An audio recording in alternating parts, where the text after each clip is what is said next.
Hi everyone, so I've just come back from my Bexley Heath workshop and I was raving about my orange drizzle cake, which is 0 points.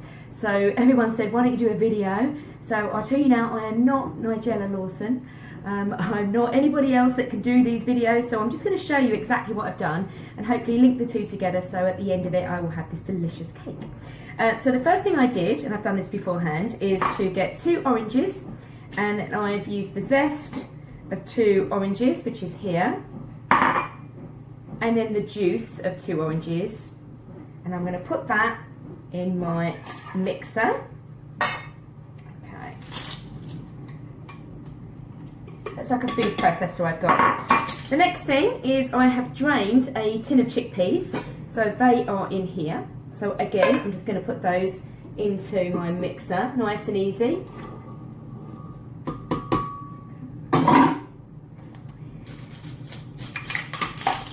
With a teaspoon of baking powder, this helps to rise it.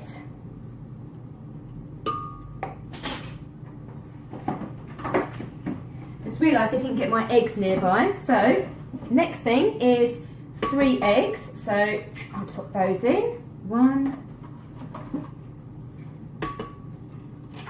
2, and last one, 3.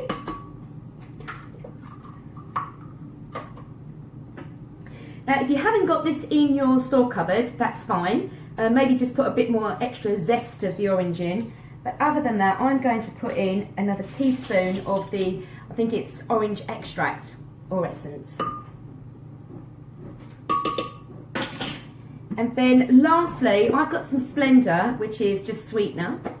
And I'm going to do 4 tablespoons of sweetener. If you don't do this, I've realised that it can taste very eggy and very chickpea. That's 2, 3, and 4. So what I'm going to do now is I'm going to make a little bit of noise, so bear with me. I'm really going to give this a good going over because I want all the chickpeas to actually break down so that it's like a nice cakey mixture. So here we go.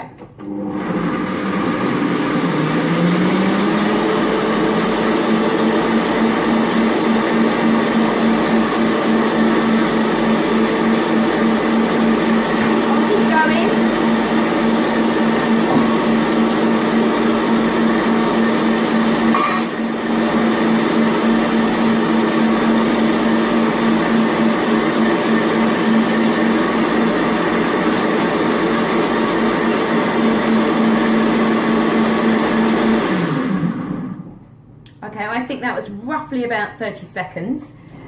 Now what you can do if you want to is I've got like a tea strainer, and to catch any rogue chickpeas, I would say, then before I pour it into my prepared cake tin, I'll probably go through that. So let me just look at this. So you can line just a regular tinned loaf. I've actually got one of these already prepared liners. I find that a lot easier than having to do all the baking powder. So what I'm going to do now is I'm literally just going to pour it in, whether you can see this here. Might take a little bit longer, it's quite a thick batter. There we go.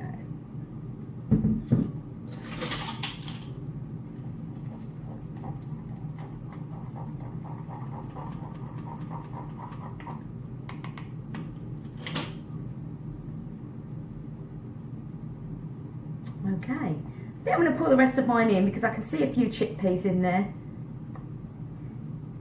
There we go. Okay, stir this around a little bit, and that is it. So what I'm going to do now, once I've finished doing that, I'll carry on talking to you. I've set the oven on at 180. I've got a fan oven, I think. Okay. So this is what it looks like. You can see a nice batter, okay, nice and light. So I'm just going to stop the video in a moment. I'm going to go over to the oven and pop it in for about 40 minutes, and then I'll show you what it looks like. So I'll see you in a bit. Welcome back everybody. So it's been 40 minutes or so, and I'm just about to get the cake out the oven, so let's see if it's worked. Oh wow. Okay, so this is my, I think it's gluten-free actually, yeah, apart from a bit of baking powder. So this is a gluten-free orange drizzle cake and it's 0 points. Now, to make sure that it's done, I just use one of these large cocktail sticks and it comes out and it's absolutely clear. So the next thing I'm going to do is I'm literally going to poke it all over. Okay, like so, so making lots of holes. And then I have the juice of one orange and then I pour that over. This is the drizzle bit. All over the cake so it soaks in and makes it even more moist. Well, voila! Bit noisy. Okay, so this is the orange drizzle cake, 0 points. Now don't go eating it all at once. This is going to go away with me for the weekend so that me and my girls, and if the hubbies want it as well, then they can have a guilt-free cake treat. So I hope you enjoyed that and I hope you have a go and I'll see you all next week. Bye!